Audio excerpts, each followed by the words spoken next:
অনেকক্ষণ ধরে কিন্তু খেলাটা চলছে, অনেকক্ষণ ধরে খেলাটা চলতেছে।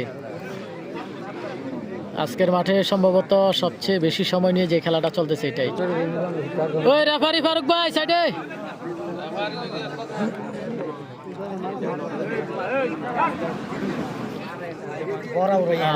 চমৎকার খেলা চলতেছে, চমৎকার আজকের বঙ্গুয়া মাঠে। দেখা যাক, দীর্ঘ সময় নিয়ে কিন্তু খেলাটা হচ্ছে। সৌদি আরব থেকে বোরহান এমডি বোরহান ভাই আমাদের সাথে যুক্ত রয়েছে। বোরহান উদ্দিন পাবেল ভাই অসংখ্য ধন্যবাদ। আশিক ভাই যুক্ত রয়েছে। ভাই বড় প্লেয়ার কে কে আসছে? বড় প্লেয়ার আসলে দূর দূরান্তে তেমন কেউ আসে নাই, তবে আছে মোটামুটি। যদি খেলা হয় এদের মধ্যে অনেক ভালো খেলা হবে।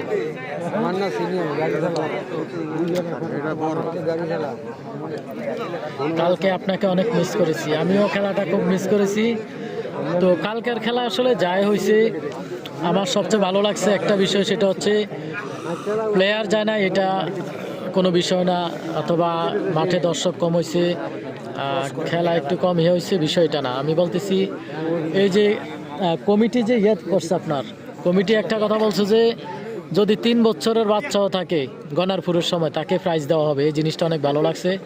আর তারা কিন্তু এটা বাস্তবায়ন করছে, খেলা যেমনই হোক রাশেদ ভাইকে কিন্তু প্রাইজ দেওয়া হয়েছে। তো এই জিনিসটা আসলে খুব ভালো লাগছে।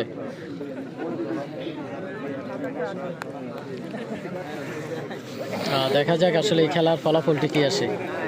আর কালকের খেলাটা আমি শুধুমাত্র রাত্রে সম্ভবত 2টা বাজে, 2টা আমি এই কমিটির কথাগুলো শুনলাম। তো খেলা কেমন হয়েছে আসলে আমি বলতে পারি না, লাস্টে খেলা দেখি নাই আমি। সম্ভবত 25 মিনিটের মতো খেলা দেখছি কালকে। আমাদের এলাকার খেলা ভাই বোরহান উদ্দিন পাবেল ভাই যুক্ত রয়েছে, ধন্যবাদ।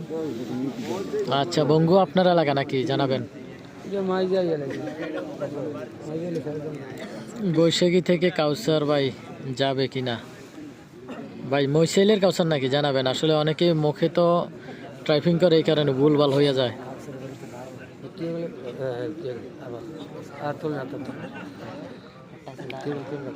আরে ওই ফারুক মোবাইলের সামনে না।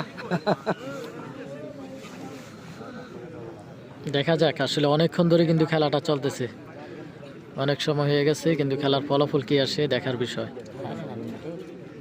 প্লেয়ারের নাম কি কি বর্তমানে চলতেছে? চমৎকার খেলা, চমৎকার। সমান সমান হয়ে যাওয়ার সম্ভাবনা, সমান সমান, কারণ অতিরিক্ত সময় হয়ে গেছে। সমান সমান হয়েছে খেলাটি, সমান সমান।